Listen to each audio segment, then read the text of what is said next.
7 अप्रैल 2012 की सुबह दुनिया के सबसे ऊंचे बैटल ग्राउंड सियाचिन के गायत्री सेक्टर में एक बहुत बड़ा एवलांच यानी कि हिमस्खलन होता है। हजारों किलोमीटर प्रति घंटे की रफ्तार से टनों बर्फ नीचे की तरफ गिरने लगती है, जो कि पाकिस्तान आर्मी के एक बेस को पूरी तरह नष्ट कर देती है। यह पाकिस्तान आर्मी के इतिहास का सबसे बड़ा एवलांच था, जिसमें पाकिस्तान आर्मी के लगभग 130 फौजी मारे जाते हैं।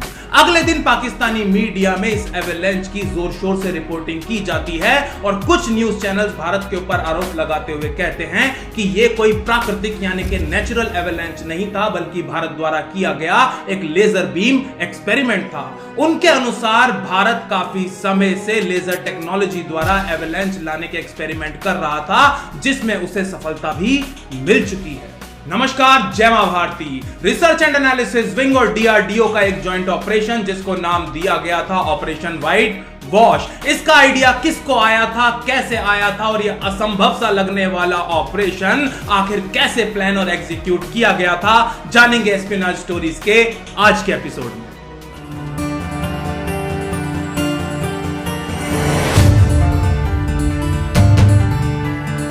ऑपरेशन व्हाइट वॉश की कहानी शुरू होती है कहीं 2009 के आसपास। कश्मीर को बाकी के देश से जोड़ने वाली जवाहर टनल के ऊपर बहुत ज्यादा बर्फ जम चुकी थी और क्योंकि इस बर्फ पे गिरने से कोई भी हादसा हो सकता था, इसलिए इस टनल को बंद कर दिया जाता है। इस बर्फ को हटाने का जिम्मा सौंपा जाता है बॉर्डर रोड्स ऑर्गेनाइजेशन यानी बीआरओ को, और उनकी मदद के लिए डीआरडीओ के लेस्टेक यानी के laser science and technology centre को भी बुलाया जाता है। जब लास्टेक बीआरओ के साथ मिलकर जवाहर टनल के ऊपर जमी बर्फ को हटाने का काम कर रहा था, उस वक्त आरएंडएडब्ल्यू का एक सीनियर फील्ड ऑफिसर भी बाई चांस वहां पर मौजूद था। यह ऑफिसर देखता है कि बर्फ हटाने के लिए डीआरडीओ के टाट्रा व्हीकल का प्रयोग किया जा रहा है। इस व्हीकल के पीछे एक कैबिन है जिसमें एक विशालकाय आर्टिलरी गन जैसी कोई डिवाइस लगी हुई है, जिस पर बड़े बड़े अक्षरों में लिखा हुआ है काली। इसरो ऑफिसर ने अपनी जिंदगी में पहली बार कोई ऐसी डिवाइस देखी थी। ये उत्सुक हो जाता है, अपने आप को रोक नहीं पाता और लेस्टेक के वैज्ञानिकों से बातचीत करना शुरू कर देता है। वहां पर मौजूद लेस्टेक के वैज्ञानिक इस ऑफिसर को बताते हैं कि असल में ये आर्टिलरी गन जैसी दिखने वाली डिवाइस एक लेजर गन है और ये वैज्ञानिक इस लेजर गन की मदद से टनल के ऊपर जमी बर्फ में छोटे छोटे एवलांचेस लाएंगे, जिससे कि कोई बड़ा एवलांच आने की संभावना को खत्म किया जा सके।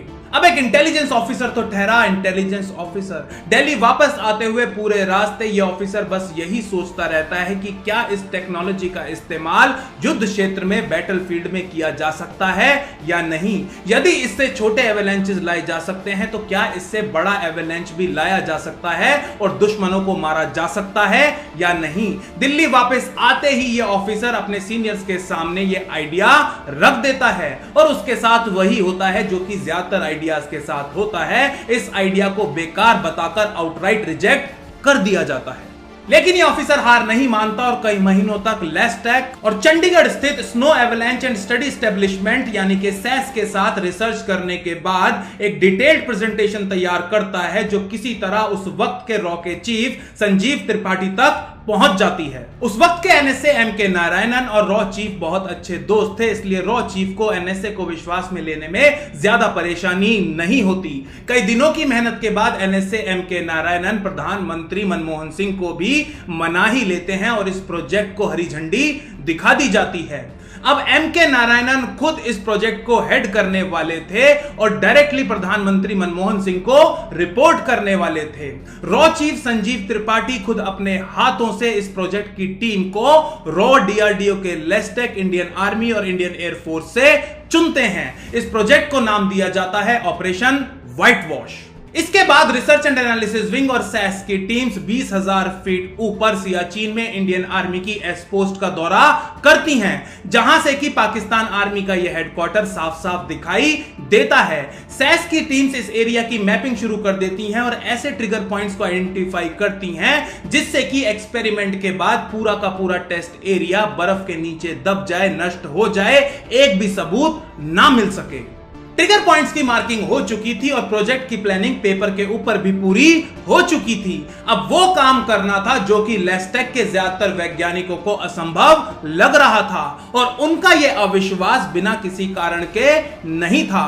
असल में इस प्रोजेक्ट को पूरा करने के लिए 10 टन से ज्यादा वजन वाली काली को 20,000 फीट की ऊंचाई पर ले जाना था, उसको पावर देने वाले जनरेटर्स को भी ऊपर ले जाना था। इसके साथ साथ लेस्टेक के वैज्ञानिकों को एक और डर सता रहा था। उनका मानना था कि यदि काली का प्रयोग सरफेस के ऊपर यानी कि नीचे रखकर किया गया तो उसके शोर और वाइब्रेशन से उनके पैरों के नीचे की बर्फ धंस सकती है। जहां पर काली ऑपरेट कर रही है वहीं पर एवलांच आ सकता है, जिससे कि उनके सहित वहां पर मौजूद इंडियन आर्मी के सारे ट्रूप्स भी मारे जा सकते हैं। इसलिए निर्णय लिया जाता है कि इस प्रोजेक्ट के लिए काली का प्रयोग एक एयर प्लेटफॉर्म यानी कि हवा से किया जाएगा और इसके लिए रॉका एविएशन रिसर्च विंग यानी कि एआरसी इंडियन एयरफोर्स के 2 दैत्यकाय प्लेन्स IL-76 को डेपुटेशन पर ले लेता है। इन दोनों IL-76 प्लेन्स को एआरसी के पायलट्स कटक के पास छरबतिया एयरबेस लेकर आते हैं, जहां इन प्लेन्स में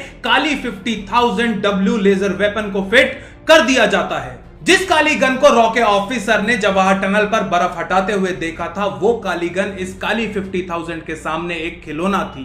काली 50,000 उस काली गन के मुकाबले हजारों गुना ज्यादा पावरफुल थी। दोनों IL-76 प्लेन्स में काली के फिट हो जाने के बाद इन दोनों प्लेन्स को सरस्वा एयरफोर्स स्टेशन पर ले जाकर पार्क कर दिया जाता है, जहां इनकी सुरक्षा में इंडियन एयरफोर्स के गरुड़ कमांडोज को तैनात कर दिया जाता है, जिसका मतलब यह था कि कोई चिड़िया भी इन दोनों प्लेन्स के पास पर नहीं मार सकती थी। ऑपरेशन व्हाइट वॉश के लिए डी डे चुना जाता है 7 अप्रैल 2012 को। प्लान यह था कि दोपहर के 12 बजे काली गन की powerful laser beams trigger points को सॉफ्ट करना शुरू कर देंगी, जिसके 2 घंटे बाद एवलांच आना शुरू हो जाएगा। इस ऑपरेशन के लिए दोपहर का टाइम चुनना भी एक सोची समझी स्ट्रेटेजी थी, क्योंकि सियाचिन में ज्यादातर नेचुरल एवलांचेस यानी कि प्राकृतिक हिमस्खलन दोपहर के समय आते हैं, इसीलिए यह दोपहर का समय चुना गया था। इंडियन आर्मी की एसपोस्ट पर एक ऑब्जर्वेशन पार्टी को मॉनिटरिंग के लिए डिप्लॉय कर दिया जाता है। इस पार्टी में मौजूद ज्यादातर डीआरडीओ के साइंटिस्ट साउथ इंडियंस थे, जिन्होंने कभी 1000 फीट की ऊंचाई भी नहीं देखी थी और आज यहां पर सियाचिन में ये 20,000 फीट की ऊंचाई पर पिछले 1 महीने से काम कर रहे थे। इनको बहुत ज्यादा मुश्किल हो रही थी, लेकिन ये देश की सेवा करने का ही जज्बा था जो इनको इतनी प्रतिकूल परिस्थितियों में भी काम करने की हिम्मत दे रहा था। ऑपरेशन शुरू होने से पहले इंडियन आर्मी ने इन डीआरडीओ के वैज्ञानिकों को वही हाई ऑल्टीट्यूड ट्रेनिंग दी थी जो कि इंडियन आर्मी के ऑफिसर्स और जवानों को सेंट्रल और नॉर्थ ग्लेशियर्स में पोस्ट होने से पहले दी जाती है। इनको ट्रेनिंग देने वाले इंडियन आर्मी के ऑफिसर्स और जवान आश्चर्यचकित थे।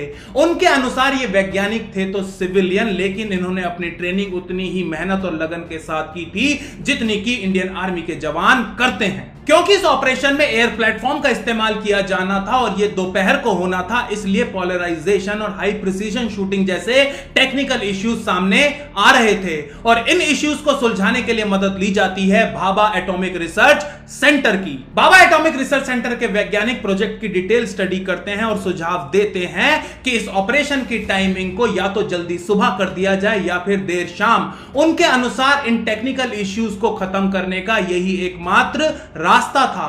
वैसे तो सियाचिन में नेचुरल एवलांचेस सुबह और शाम के समय नहीं आते, लेकिन फिर भी किसी भी प्रकार के रिस्क को खत्म करने के लिए अब ऑपरेशन की टाइमिंग को बदलकर सुबह के 4 बजे कर दिया जाता है। अब ऑपरेशन व्हाइट वॉश 7 अप्रैल 2012 को सुबह 4 बजे होना था और अगले दिन 8 अप्रैल 2012 को उस वक्त के पाकिस्तान के प्रधानमंत्री जरदारी भारत आने वाले थे। डी डे के दिन काली से फिटेड दोनों IL-76 प्लेन सरस्वा एयरबेस से उड़ान भरते हैं और सियाचिन में प्री डेजिग्नेटेड कोऑर्डिनेट्स पर अपनी अपनी पोजीशंस ले लेते हैं। इनके साथ साथ इंडियन एयरफोर्स का एक airborne warning and control system यानी कि एवैक्स प्लेन और रिफ्यूलिंग के लिए एक IL-78 प्लेन भी इनके पीछे पोजीशंस ले लेते हैं। साथ ही ग्वालियर से 6 मिराज फाइटर्स और लोहेगांव पुणे से 2 सुखोई 30 फाइटर्स को भी बुलाया जाता है। मिराज और सुखोई फाइटर सुबह 2 बजे से ही एयरबोर्न हो जाते हैं और दोनों IL-76 प्लेन्स के आसपास के एरिया को स्कैन करना शुरू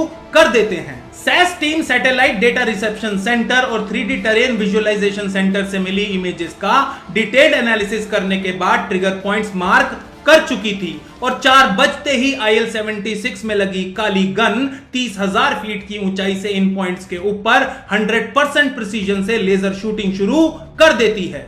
सुबह 5:40 पर एसपोस्ट पर तैनात DRDO की ऑब्जर्वेशन टीम को जोर की आवाजें सुनाई देना शुरू हो जाती हैं। 6 नॉर्दर्न लाइट इन्फेंट्री के हेडक्वार्टर पर एवेलांच शुरू हो चुका था। कुछ ही सेकंड में नीचे गिरने वाली बर्फ की गति 3000 किलोमीटर प्रति घंटा हो जाती है। पाकिस्तान इस एवेलांच को देखते ही अपनी पोस्ट को अलर्ट करने की कोशिश करता है, लेकिन 3000 किलोमीटर प्रति घंटे की गति से गिरती हजारों टन बर्फ उनको कोई मौका नहीं देती। एस पोस्ट पर बैठे DRDO के साइंटिस्ट भी इस विनाशकारी दृश्य को देखकर भयभीत हो उठते हैं। 10 से 15 मिनट में पाकिस्तान आर्मी का पूरा हेडक्वार्टर यानी कि हमारा टेस्ट एरिया 80 से 100 फीट मोटी बर्फ के नीचे दब जाता है। मौके पर मौजूद इंडियन आर्मी के फौजी भी दंग रह जाते हैं, क्योंकि उन्होंने अपनी आंखों के सामने काली को तांडव करते हुए जो देख लिया था। वैसे तो एग्जैक्ट नंबर कभी सामने नहीं आया, लेकिन खुद पाकिस्तान आर्मी के अनुसार इस एवेलांच में उनके 124 फौजी मारे गए थे। पाकिस्तान आर्मी के एस्टीमेट के अनुसार नॉर्दर्न लाइट इन्फेंट्री के हेडक्वार्टर के ऊपर 80 फीट मोटी बर्फ की परत जम गई थी, जिसका मतलब यह था कि स्निफर डॉग्स और डिगिंग मशीन्स भी कुछ नहीं कर सकते थे। ऑपरेशन व्हाइट वॉश सियाचिन में पाकिस्तान की टैक्टिकल पोजीशन के लिए एक बहुत बड़ा झटका था और इस ऑपरेशन की सफलता के बाद से DRDO काली के एक छोटे कॉम्पैक्ट मॉडल को विकसित करने के ऊपर काम कर चुके हैं। एक ऐसा मॉडल जिसका इस्तेमाल युद्ध की स्थिति में दुश्मन के खिलाफ किया जा सके। यदि आपको आज का वीडियो पसंद आया है तो इसे लाइक कीजिए, शेयर कीजिए, चैनल को सब्सक्राइब कीजिए, बेल आइकन जरूर दबाइएगा। जल्दी मिलेंगे एस्पिनाज स्टोरीज के एक और एपिसोड के साथ। जय मां भारती, जय हिंद।